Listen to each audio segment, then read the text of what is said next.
Thank you very much, Barbara. Good morning to conference. Absolutely delighted to be hosting the first panel chair session. And today we have a really distinguished lineup and hopefully a really positive discussion. As chair, my background is in chemicals in the environment, and absolutely that feeds into some of the discussions that we're going to hear today. But as chair of the university's sustainability strategy group, I'm really keen to learn about what are the practical things we need to do and how do we make COP26 a reality, the get on with it hashtag. So I'm delighted today we will hear from 3 speakers, each with different backgrounds, and they're going to speak to you all for 5 minutes, giving their perspective on what's working well, the challenges that industry and public bodies face, and perhaps talk about perspectives and solutions that could be shared and actually help us move on with this agenda. So with that in mind, I'm going to open up to our first panel member, Anne Allen. Anne, we're delighted to have with us, Chair of Architecture and Design Scotland. She's been Chief Executive Officer of the Chartered Institute of Civil Engineers, and Anne's worked in the built environment space for 35 years, and therefore will give us a really interesting perspective of the challenges that we face. Anne, can we come to you first for your perspective and highlights? Yes, certainly. And good morning, everyone.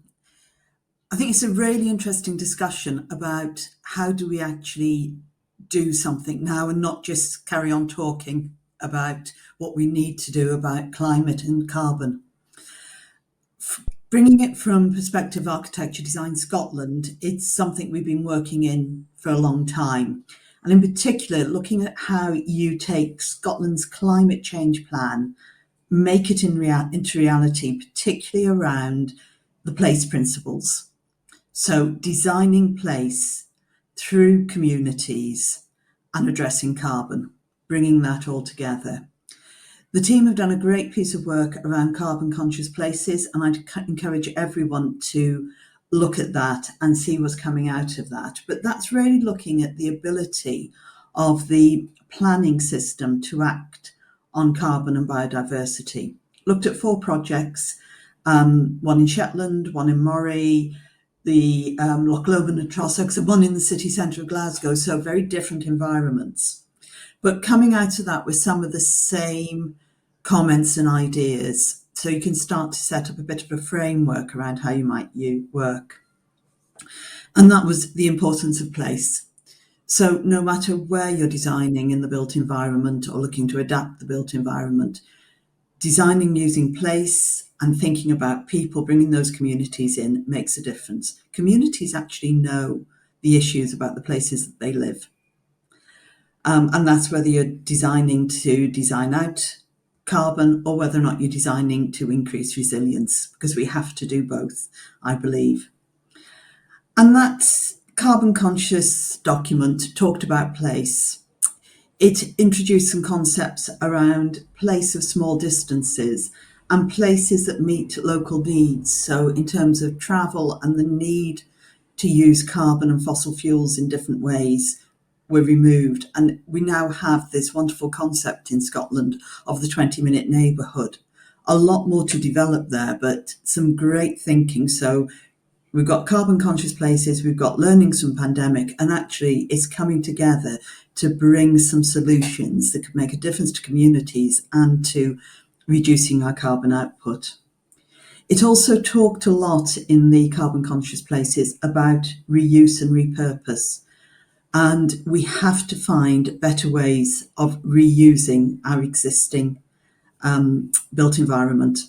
And in particular, we have to get better at measuring in terms of carbon, the carbon in our built environment, the carbon we use in demolishing our built environment. The Royal Association of Engineering have produced a really interesting document on that. And that then brings you into the idea of the circular systems and the circular economy. So, well, what are we doing around reusing? When do we need new? And when we do find something which we no longer need, how to go back into the system? So we have to get better at that. Some of the key findings, though, was that no one size will fit all.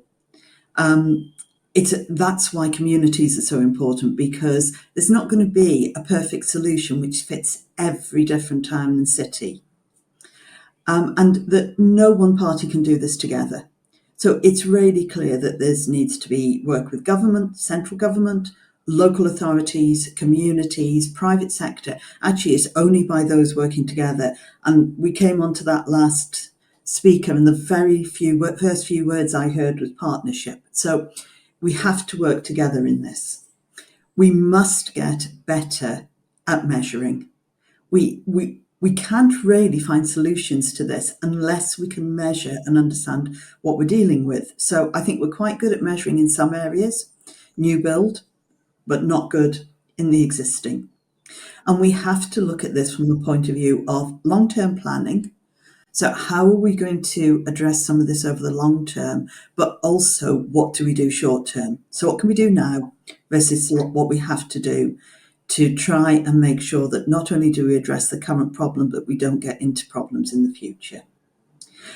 And I think that then brings you right back into what each of us as our own organisations are beginning to think about we have to do.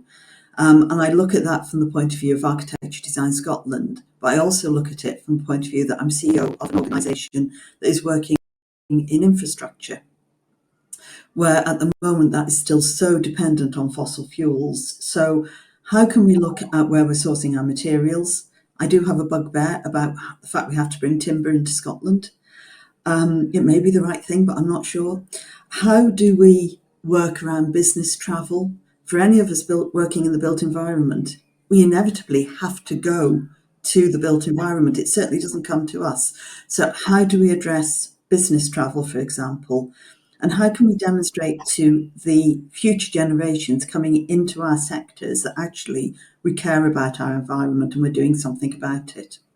So that's a few thoughts that I would want to share with you, but I'd encourage everyone to go onto the ANDS website, look at carbon conscious places, and there's a piece coming out very shortly around carbon conscious towns, and that will give you some ideas around how place can really support the reduction in carbon. Thank you. And thank you very much. That's really insightful, and some really poignant challenges there for us to face, but also having a bit of a foresight to what the future will be for us in relation to the place-based approach. So before we open up to questions, I think we'll move on to our next panellist, and I think it fits in very nicely with their expertise. So I'd just like to welcome Tom Butterworth, who's Deputy Head of Ecology and Technical Director of Biodiversity for WSP. And Tom's got over 22 years experience working as an environmental specialist, and he's been supporting both public and private sector organisations. A big focus for Tom is biodiversity and strategy and policy. And Tom, I wonder if you could maybe share with us your views and your perspectives of the challenges ahead. Yeah, thank you. I'd be delighted to, and it's great to be here today. So I think that sitting within WSP, we work on an awful lot of large infrastructure projects. We also work with a lot of developers creating places, and we also work at a strategic level with local authorities and with government to try and get the right strategies and policies in place. So taking net zero seriously and embedding it in our thinking is crucial. However, it must be done alongside a whole load of other really important trends. And within WSP, we've developed an approach called Future Ready. And that is about learning what we think the future changes are likely to be. And that includes, of course, climate change and the impacts that's going to have. Considering how these changes will affect projects, and then trying to build these into our projects so that we create resilience, so that we create places that are ready for the future. And just to give you a flavour for some of the trends we're looking at, alongside trying to deliver net zero, we're also looking at the impacts of climate change. Peak rainfall, sea level rise, water table changes, summer temperatures, and so on. Now, we need to create places that are resilient to all of those changes. We also need to think about how our electricity is being sourced. That's going to shift and change, how we deal with waste and the shift in recycling and so on moving towards a circular economy. Those are going to shift. Society, we're going to see changes in society in terms of population, in terms of our age structures, and this will differ in different places in the world.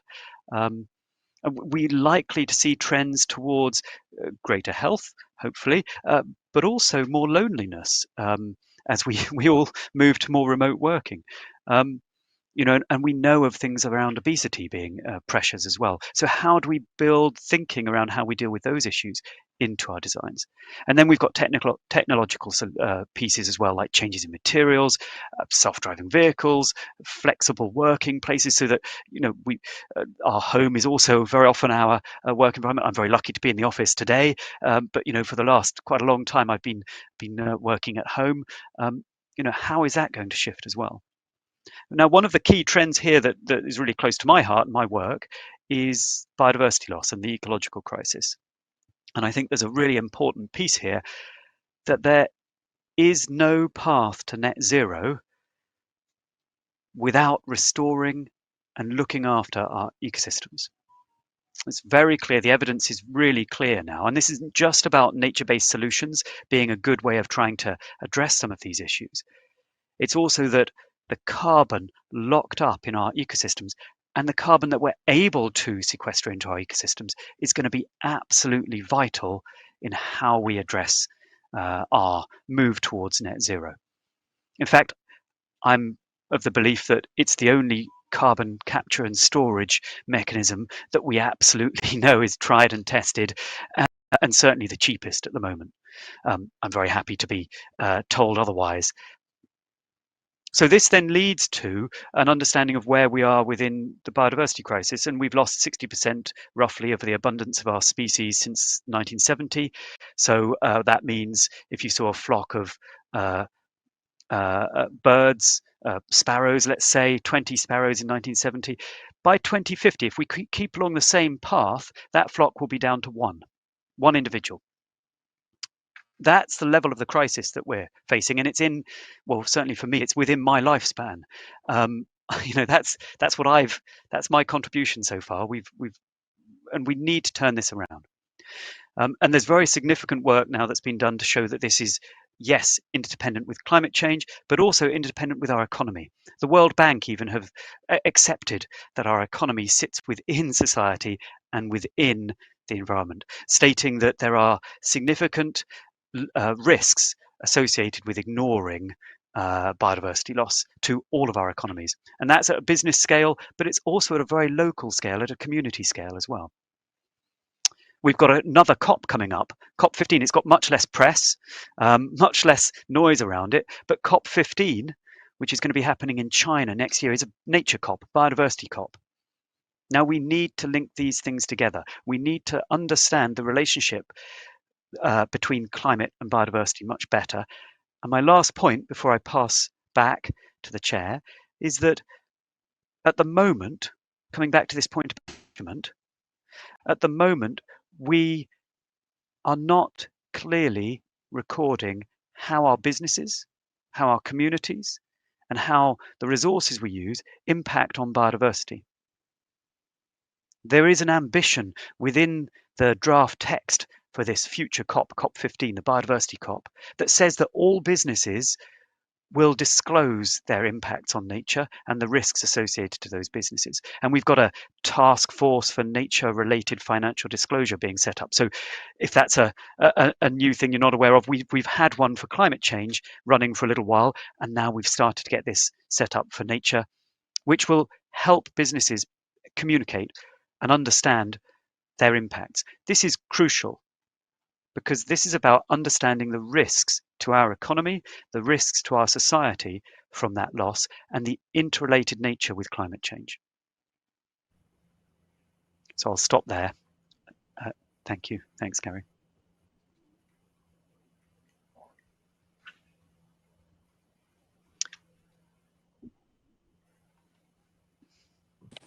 Schoolboy error there. Apologies, I was on mute. I just wanted to say, Tom, thank you very much. That was a fantastic set of information shared with us, and stimulating, because I think it falls in very nicely from Anne's comments about place in space and actually thinking beyond carbon. Lots of questions in my head for you, but I think probably to be fair, we'll move to our final panellist, Professor Mark Huxton. Mark is a professor at Edinburgh Napier University and is a coastal ecologist. Mark is also convener of the Association for Coastal Ecosystem Services and is particularly interested in mangroves and seagrass, looking at alternatives and trying to find ways to carbon sink to actually conserve carbon finance for the future in a way that is good and beneficial to other economies and other individuals. So, Mark, over to you for your comments and perspectives, please. Thanks very much, Gary. So I'd like to follow on really from what Tom's said.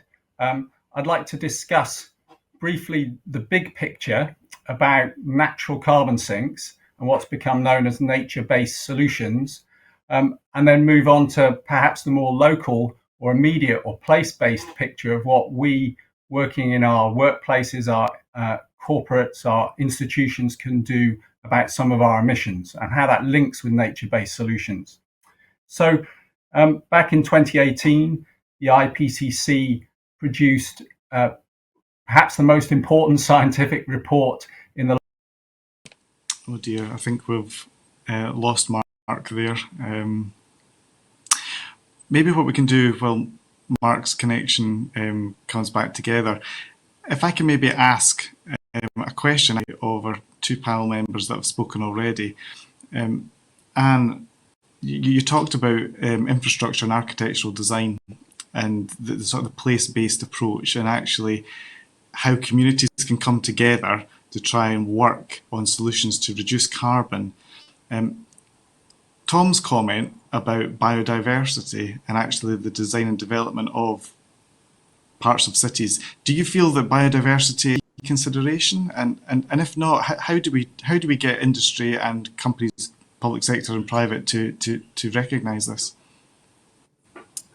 So yes, absolutely, the biodiversity has to be part of that conversation, and it's interesting because part of what comes out of place-based design is often the desire to green spaces, and therefore how we green, and how we do that, thinking about native species, how we do that about thinking about how we encourage biodiversity is something that I think is very, very important, and maybe not yet part of the same conversation, but ought to be. So we've got used to talking about carbon. It's now part of our language. We talk about biodiversity, but I'm not sure if it's as clear what that means. So I think there's a piece around education on it. But yes, I tend to focus on carbon in what I've been talking about, but it should cover everything, and it does. And if you pick up on what Tom was saying regarding well-being, regarding loneliness, you need those green spaces. They all support that. And that also supports carbon capture, because we know trees help in that world. So, it's all together. We talk about the circular economy, but we ought to be talking about the circular environment as well, because it all has to sit together. Thank you very much, Anne. Mark, we lost you very briefly there, so we just continued on with a brief question from me to the panellists. Are you okay to continue now? Is everything okay? I don't know. I hope so. I'm glad that you were still there. I wasn't sure if everyone disappeared. But yeah, I don't know what happened there, Gary, but I'm happy to continue. Feel free. Yeah, that would be great, Mark. If you just start from the beginning would be helpful. Thank you. Yeah, I'll be brief. I was talking about what's become known as nature-based solutions, which is encouraging natural ecosystems as part of our response to the climate emergency. And the IPCC report makes it clear that if we have any chance of holding global temperatures to 1.5 degrees or even 2 degrees above pre-industrial levels, we need to invest massively in natural carbon sinks. We need to protect the sinks that we've got and we need to expand those sinks. In fact, the IPCC talks about 9.5 million square kilometres of new forests and new ecosystems. So not only is that a climate necessity, but it also, of course, speaks to the agenda that Tom discussed.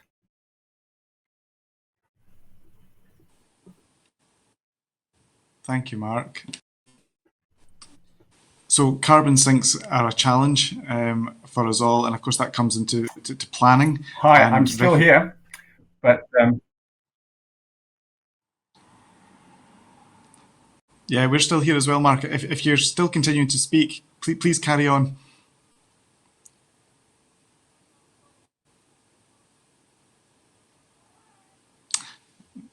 There might be a delay. I think there is a delay. What I'll do is I'll try and catch Mark through chat function. Tom, I wonder if it would be timely just to bring into that conversation. We've heard from Anne a little bit there about the challenges faced in relation to planning. From your point of view as a company working in this space, how do you feel things are progressing?